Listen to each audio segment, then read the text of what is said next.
MPSC 007। तो question number 2 है आपका दलित वर्ग। ठीक है, तो लंबे समय से भारत में जातिवाद जो है वो मुद्दा बन के रहा था। ठीक है, फिर दूसरा पॉइंट लिखोगे कि वैदिकों के द्वारा समाज को 4 भागों में बांटा गया था, ब्राह्मण, क्षत्रिय, वैश्य और शूद्र। ब्राह्मण को सबसे ऊंचा स्थान दिया गया था, जिसमें इसे शिक्षा लेने का अधिकार था, कर्म कांड का अधिकार था, संस्कृत पढ़ने का अधिकार था।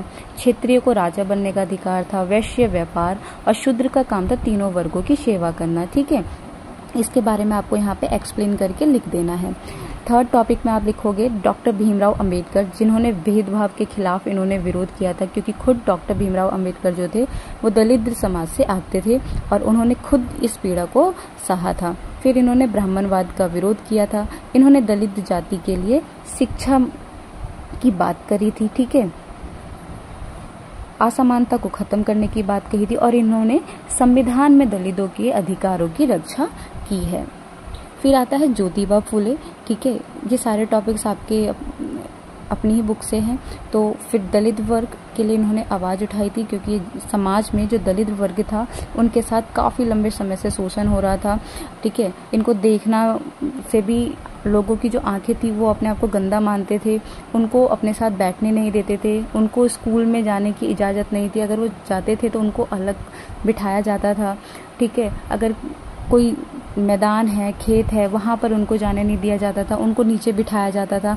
बचा जैसे किसी की शादी है तो उसका बचा हुआ खाना उन्हें अगले दिन दिया जाता था। इस तरीके से जो इनके साथ व्यवहार किया जाता था उसका विरोध यहाँ पे किया गया था। फिर सार्वजनिक स्थल पर इनको जाने से रोक थी, जैसे मंदिर, शिक्षा, इन सब जगहों पर इनको जाने से रोक थी, जिसका विरोध इन लोगों ने किया था। फिर लाभ में लिखोगे, राजनीतिक लाभ में देखेंगे तो डॉक्टर भीमराव अंबेडकर की वजह से इनको बहुत राजनीतिक अधिकार मिले थे।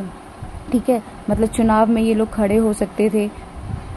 उसके बाद जहां इनको किसी चीज़ का अधिकार नहीं था, समाज में इन लोगों को दूर रखा जाता था। इनके लिए अपना एक अलग घर अलग होते थे, ब्राह्मणों से अलग रहते थे। इनको ब्राह्मण ने अगर देख लिया तो उनकी आंखें भी अशुद्ध हो जाती थी। ऐसी विचारधारा जो थी उसको हटाकर समाज में इनके लिए सुरक्षा स्थान दिया गया और इनको राजनीतिक में अधिकार दिया गया, चुनाव में खड़े होने का अधिकार दिया गया, चुनाव लड़ना और अपने नेता को चुनने का अधिकार इनको यहाँ पे दिया गया था। ठीक है, फिर इनको शिक्षा, रोजगार में आरक्षण दिया गया, क्योंकि लंबे समय से, यानी कि आप देख के चलो 200 वर्षों का अगर हम देखें अंग्रेजों का शासन था और उससे भी कई वर्षों से पहले से ही इनके ऊपर ब्राह्मणों के द्वारा जो है अत्याचार होते आ रहे थे, जिसकी वजह से इनको समाज में